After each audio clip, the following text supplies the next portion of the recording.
je vous souhaite une excellente matinée en plus sur Radio J sur le 94.8. Et nous avons le grand plaisir d'accueillir Caroline Schwarzfeld, notre chroniqueuse beauté. Bonjour Caroline. Bonjour Léa. Caroline, vous êtes de formation esthéticienne, mais vous êtes devenue aujourd'hui directrice de Beauty Place, l'agence 360 degrés de la beauté et du bien-être. Et puis on peut vous retrouver bien sûr, parce qu'aujourd'hui ça se passe sur les réseaux, n'est-ce pas? On peut vous retrouver sur beautyplace.fr pour tous les conseils que vous donnez au quotidien. Exactement. Et ce que vous donnez comme conseil, vous le vivez aussi. Absolument. C'est en cela que ça a beaucoup de valeur. Alors on a décidé, vous avez décidé de nous proposer une série d'émissions, parce que évidemment c'est un sujet qui ne peut pas se traiter en 10 minutes. Non. C'est le sujet du surpoids. C'est un sujet plutôt grave. Moi, j'ai plutôt envie de le traiter de cette manière-là, parce que ça fait souffrir. Ça fait souffrir les personnes qui ont un poids trop élevé par rapport à une moyenne médicale. Peut-être que vous allez nous expliquer aussi ça, le fameux IMC, etc. Et vous avez décidé donc de traiter cela en 3 parties. D'abord, nous allons parler de l'alimentation, comment gérer son alimentation. Ensuite, et c'est là où aïe, j'allais dire, pour celles et ceux qui sont en surpoids, bien souvent, il est difficile de se résoudre à faire du sport. Eh bien, vous allez nous donner des conseils dans une seconde émission. Et puis enfin, comment s'occuper de son corps, parce que faut bien l'aimer, ce corps-là. Absolument, c'est un héros. C'est un héros. Surtout après ce qu'on va lui faire subir. Exactement. Alors, est-ce que véritablement, justement, parlons de l'alimentation, est-ce que véritablement on fait subir? Est-ce que le terme de subir, c'est celui qui est approprié lorsqu'on veut perdre du poids? Faire subir à son corps une perte de calories. Je sens que je vous coince là. Vous me coincez parce que c'est difficile en tout cas de faire un régime aujourd'hui. Oui. C'est très compliqué. On a pris et on prend de mauvaises habitudes. Malgré tout, on a surtout oublié de s'écouter. Je crois. On oublie de s'écouter, on oublie d'écouter notre sensation de faim ou de satiété. Et du coup, on accumule des kilos tous les ans. Et après, quand on a 15, 20 ou 10 ou même 30 kilos à perdre, Dieu sait combien c'est compliqué, oui, effectivement. Oui. Donc oui, on subit quand même. Aujourd'hui, beaucoup plus qu'il y a une 50aine d'années, aussi sur le marché nous est proposé des barres chocolatées, des produits sucrés qui sont industrialisés. Oui. Et c'est vrai qu'on a coutume de parler de faute de la personne qui est en surpoids, et ça me gêne. Oui, ça écorche mes oreilles. C'est un vrai problème, tout à fait. Alors, est-ce qu'il y a un problème de surpoids aujourd'hui? Oui, il y a un problème de surpoids. On est un Français sur 2 à être en surpoids ou en obésité. Ouais. Et on est 17% donc, de la population à être obèse. Donc, c'est presque 2 personnes sur 10. Donc, c'est énorme. Et c'est mathématique, on le rappelle, l'obésité ou le surpoids, c'est quand on mange trop par rapport à ce qu'on dépense. Mais vous, par exemple, Léa, quand vous êtes sur votre canapé, vous dépensez déjà de l'énergie sans rien faire, vous savez? Non, je ne savais pas. Enfin, c'est ce qu'on appelle la dépense au repos. Donc, les organes font un travail déjà, donc on dépense. Et puis, effectivement, l'activité physique augmente cette dépense, et c'est pour ça que c'est bien d'en faire. Mais quand les entrées, donc l'alimentation, dépassent les sorties, c'est là qu'on commence à grossir. Et c'est là où il y a un vrai problème. Et on nous parle aujourd'hui de balance énergétique, donc de ces entrées, ces sorties. Mais en fait, on n'y comprend rien, finalement, entre ces calories, ces dépenses énergétiques dans la journée, ces besoins énergétiques. On n'y comprend pas grand-chose. C'est pourquoi c'est intéressant d'aller voir comme une diététicienne ou une nutritionniste pour en parler. Puis en plus, on n'est pas tous égaux. Vous, par exemple, sans rien faire, vous brûlez plus de calories peut-être que moi. Donc... Oui, c'est ça ce que j'allais dire. Donc, il y a bien sûr les entrées, les sorties, mais après, il y a aussi le métabolisme qui fait que on va, en montant l'escalier, certaines personnes vont dépenser plus qu'une autre. Et c'est donc, pas il y a sympa. une inégalité face au poids. Et sans parler de la génétique, parce qu'aujourd'hui, on a découvert beaucoup de choses en génétique, et la génétique favoriserait l'appétit, ou au contraire, minimiserait la dépense énergétique. Donc, même en génétique, il y a beaucoup de gens qui se cachent derrière la génétique en disant c'est héréditaire, c'est génétique, mais malgré tout, il y a quand même quelque chose en génétique aussi. Oui, alors vous dites qui se cache. Vous voyez, il y a cette notion cette notion de faute, de culpabilité qui est très gênante, et on est plutôt des victimes. Est-ce que ce serait pas ça plutôt la solution, de se voir comme une victime un peu on va en parler dans un instant, des produits alimentaires dans les rayons. Oui, on est victime. On est victime du mode de vie. On est victime surtout du marketing alimentaire. Oui. C'est terrible, c'est très violent, c'est très agressif. Donc, faut être clair face à un rayon. On est écrasé. Presque objectif. Mais oui, on est écrasé écrasé par un choix pléthorique mais c'est horrible, quoi. Vous cherchez une chose, vous en avez pour un quart d'heure. Et c'est surtout le marketing alimentaire, il promeut surtout c'est pas les mauvais produits, mais les produits gras, sucrés, salés. Pourquoi est-ce qu'il promeut pas un peu plus les fruits, les légumes, les choses comme ça? Non, c'est surtout les index glycémiques très élevés, les produits qui sont ce qu'on appelle des bombes caloriques. Là, eux, ils sont très mis en valeur. Alors, est-ce qu'on note pas quand même, malgré tout, ces dernières années, dans les rayons des magasins, une volonté d'afficher, par exemple, on voit, vous savez, A, B, C, D, cette notation sur l'hygiène, j'allais dire, mais sur la qualité du produit. Est-ce qu'il n'y a pas une tendance comme ça ces dernières années? Oui, il y a une tendance depuis une bonne dizaine d'années, voire même 15 ans. La seule chose, c'est que c'est pas obligatoire. Cette histoire de comme ça, d'étiquetage alimentaire avec ABC, etc. Donc, en fait, finalement, ce sont seulement des marques qui vont avoir envie de les mettre. Donc, celles qui sont en A et en B. Oui. Ou sinon, qui vont se dire, c'est pas grave, j'affiche.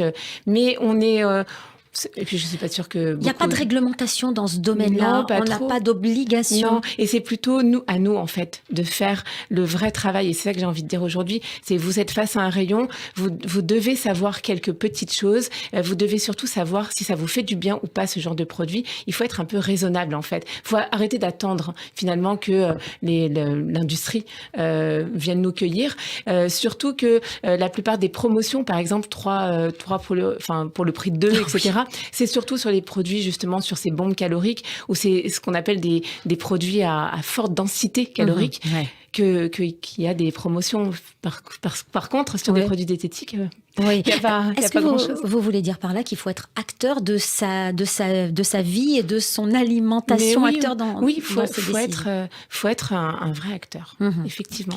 Alors, on va peut-être parler des tendances aujourd'hui en matière de régime, parce que il y a, on l'a vu, donc ce problème de surpoids, certains. Il y a le problème des rayons qui proposent de très mauvais produits et qui poussent les gens finalement à consommer prendre de mauvaises habitudes et des calories. Et puis, après, il y a pléthore de régimes. Est-ce que vous aimez déjà le terme régime et qu'est-ce que vous en pensez? Je le déteste. Je le déteste parce qu'en fait, il faut justement considérer que c'est plus un état d'esprit. On ne va pas aller chercher le régime un tel ou un tel.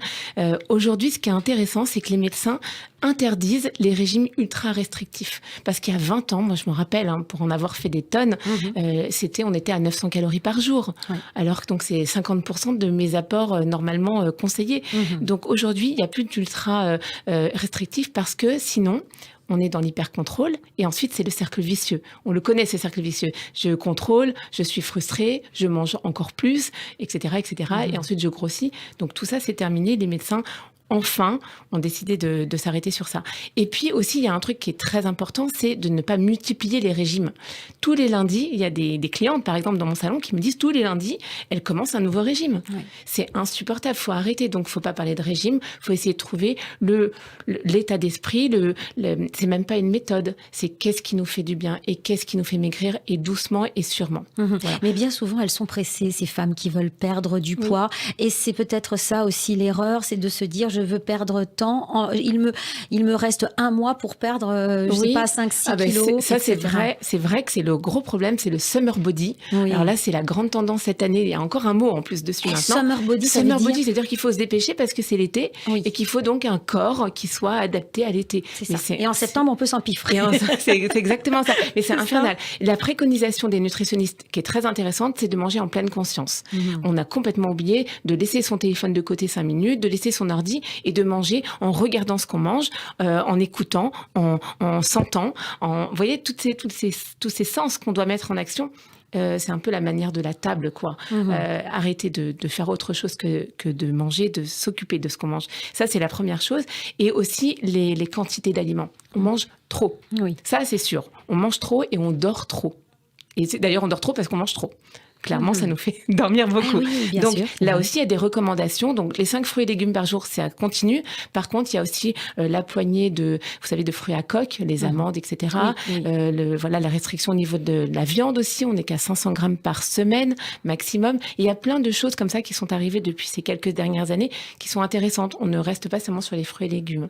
Donc ça, c'est la dernière chose. Et puis, la dernière chose, c'est surtout il y a un jeûne qui est très intéressant. Oui, on entend parler de ce jeûne intermittent. Mais alors, qu'est-ce que c'est au juste ?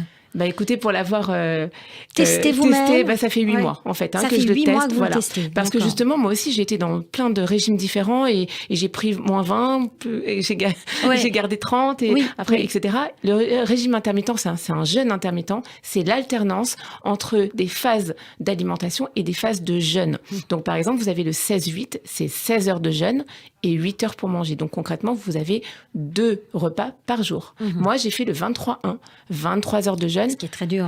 Mais en fait, on pense que c'est très dur, mais vous n'imaginez pas la pêche qu'on a. Parce que le jeûne intermittent, ça permet ce qu'on appelle l'autophagie. En fait, c'est le fait de s'auto-nettoyer. On se nettoie avec une phase de jeûne. Et moi, j'ai inversé toutes mes valeurs de cholestérol, de diabète, etc. J'ai tout inversé en 15 jours. Ah oui, vous faites une surveillance médicale aussi en parallèle. Oui, est-ce que c'est ce que vous préconisez justement pour celles et ceux qui nous écoutent ? Franchement, oui, pas pour tout le monde, bien sûr, les femmes enceintes, etc. Il faut aller voir un nutritionniste une fois. Oui, je veux dire, non, mais le suivi médical. Le suivi médical, c'est hyper important. Et surtout, quand on fait un jeûne intermittent, on voit des valeurs s'inverser en 15 jours, 3 semaines. Je ne connais pas de régime, même en équilibrage alimentaire, qui va si vite. Et moi, je comprends les femmes dont vous parliez tout à l'heure, elles veulent aller vite. Moi, j'avais envie d'aller vite, par exemple. Et je sais qu'on n'a pas le droit, normalement, de vouloir aller vite, mais moi, j'en avais ras-le-bol. Oui, bien sûr, bien sûr. Moi, je voulais perdre vite. J'ai perdu 23 kilos en 8 mois. C'est énorme. Et d'un autre côté, j'ai la pêche, je n'ai aucune carence. Et donc, le jeûne intermittent, ce qu'on appelle le fasting, il y a des bouquins là-dessus. Oui, mais le retour du bâton, Caroline, ce n'est pas qu'après, si vous reprenez une vie normale et vous laissez de côté ce jeûne intermittent et que vous avez après 3 repas, est-ce que là, il n'y a pas risque de reprendre finalement ou bien est-ce que vous avez changé votre perception de l'alimentation ? Exactement. En fin de compte, on nous a dit 3 repas par jour, plein de collations. D'ailleurs, ça continue, les nutritionnistes le disent, plein de collations, etc. Finalement, je ne vois pas pour quelle raison je mangerais 3 repas par jour si je peux m'en cantonner qu'à un seul, voire 2. Donc, en fait, tout ce qu'on nous a dit, le petit déjeuner, etc., je suis en train de remettre en question tout ça. Oui, et c'est très moderne parce que dans les temps anciens, l'être humain mangeait 1 fois par jour. Mais exactement, le petit déjeuner, c'est un truc qui a été inventé il y a une 30aine d'années ou une 20aine d'années avec les céréales, l'industrie céréalière. Ça, et voilà les raisons pour lesquelles les gens peuvent prendre des kilos. Aujourd'hui, quand on voit la photographie d'une plage, la même plage à 50 ans d'écart, eh bien, on voit le problème de l'industrie alimentaire. Et ce que ça a fait sur les corps. Mais oui, voilà. Mais en tout cas, c'est sûr qu'il faut se faire confiance et faire attention et ne pas aller sur des régimes très restrictifs, mais plutôt faire attention à ce qu'on mange. Un rééquilibrage tranquille. De la qualité. Peut être, de la qualité, tout à fait. Est-ce que ce n'est pas finalement aussi, pour terminer, un changement de vie, un mode de vie ? Complètement. C'est pourquoi je ne pense pas qu'un jour, je retournerai sur 3 repas par jour. Merci infiniment, Caroline. On va se retrouver la semaine prochaine pour la suite de ces émissions. Je rappelle que vous êtes la directrice de Beauty Place, beautyplace.fr.